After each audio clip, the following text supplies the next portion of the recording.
Processed food seems to be the problem. First, I want to say that. But whatever you're on, paleo, high protein, low protein, high carb, low carb, whatever it is, the big problem is, and we can all agree on that, is the processed foods with all the salt, oil, and sugar and the high calories in it and high caloric. So the thing is to get out of the processed foods, the poisons, and eat.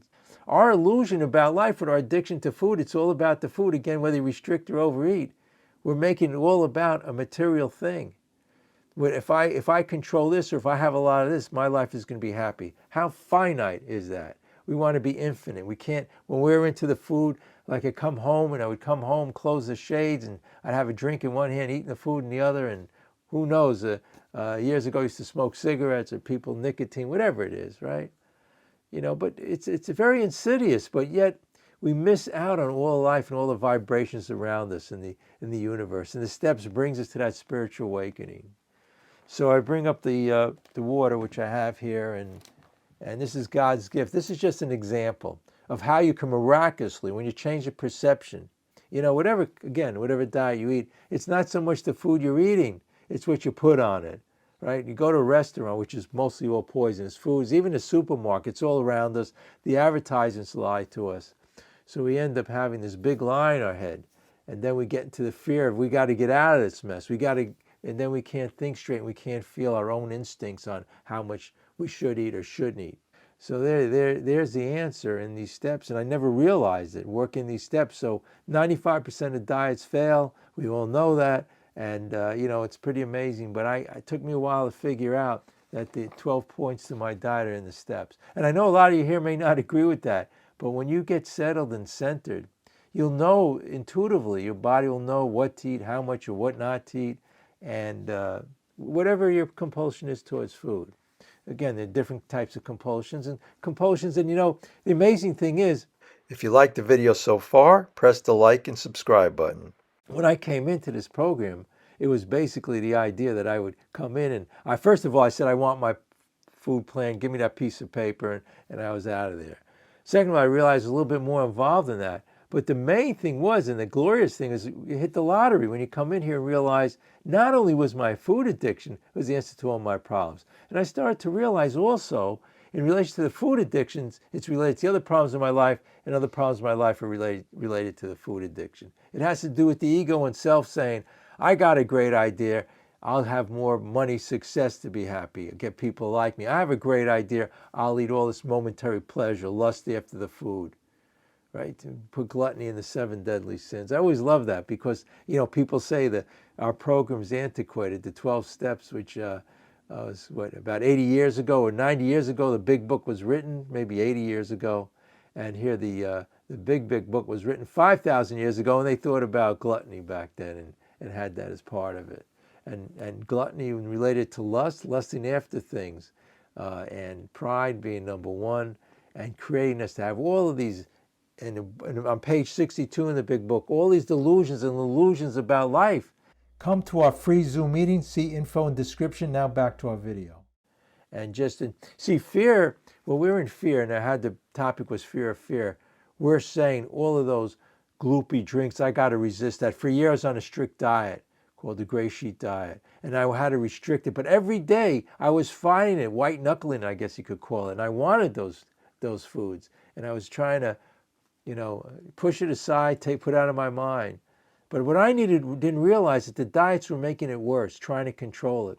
What I needed was a perception change. I had to see God's gift of water just for what it was. It's glorious, and it tastes so delicious and clear and pure, rather than a drink that has 1,000 calories. I don't want that. I don't want that icky stuff clogging up my system. It's just like in the oil and the foods and the fried foods. To me, it tastes like motor oil, because what happens, your system gets used to it, and it gets used to what you're doing. Whatever thing is, you can change it, and the only way to do it was through the gift of God and understanding, going back to the source. They talk about water being the source, water, air. Some people believe they can get there. Think about this. Why not find your enjoyment and happiness in other things besides your restricting food or overeating food or making it all about that? Making it about people or nature or a nice day or whatever it is. Find your substance. And some people feel they get the nutrients from the the sunlight. They go out and they're breathing in the air and all of this. So, I don't know if that's true, but I'll tell you one thing. There's different types of nutrients, and instead of eating to live, we can live, just living and just being happy. So, it's all a perception. Again, going back to the fear of the fear, we get centered, prayer, meditation, and then we can feel and we get to what we intuitively know. The answer is and I use the example of sports and being in the zone. We could be in the zone with our addictions and then we can perceive it and see the negativity of it and how bad it is. Well, even if you're gambling, whatever it is, after a while, you'll be relaxed and centered, and you say, what do I got to, throw all my money into, like it's thrown into a garbage pail? And is it so exciting to sit there and play whatever the gambling is? And the same with even people spend a lot with credit cards. They're making it all about that. Same with the food, and the same with any addiction or compulsion. If you liked the video so far, press the like and subscribe button. Then we miss out on all of life, right? You know yourself, when you're into the food or out of the food, whatever it is, you're making it all about that, and you have that problem. We can have an idea, but basically the mind has a computer built in, but we get in the way when we try to direct it what to do. Call it being in the zone. Being in the zone with our addictions to food is letting the body take over. The body will know how much to eat or how much not to eat. The hypothalamus knows all these things. But when we get in the way with anything in life through the ego and the self, and the steps are all about that. The spiritual awakening is about letting go, and step 3 says it all, right? Relieve me of bondage of self and have a higher power in my life. So what is the answer to our addictions to food? Well, for compulsive overeaters and people, we have all of these Jenny Craig, Weight Watchers, all of these things, Nutrisystems, whatever they are, millions of them, and they send you the food, and it all, again, has the poisons and the same chemicals in it that create the dopamine to be released in the brain, and all the calories. A highly processed food, what it's called, is a highly amount of calories, no nutrients. And the body's actually, if you can eat a lot all day, you could eat 10,000 calories, but the body will be starving with all these fast foods from the nutrients. And so the body's still saying, I need more, because it's not getting nutrients. So spiritual awakening, when I settle down, get centered, when I could feel when my stomach is full or when my stomach isn't full, whatever the compulsion is, or when the body's giving me these signals, it knows what to do. Fear of fear, right? I have the word fear of the fear. Come to our free Zoom meeting. See info in description. Now back to our video. Start to realize my problems really aren't the problem. It's the fear of the problem. I mean, we could take that into any kind of compulsion we have towards food. It goes down to the fear. And even the 10-step promises start out by saying we stop fighting anyone or anything, for by this time sanity will have returned. So the insanity was putting the importance, what we resist the most, we're giving it power.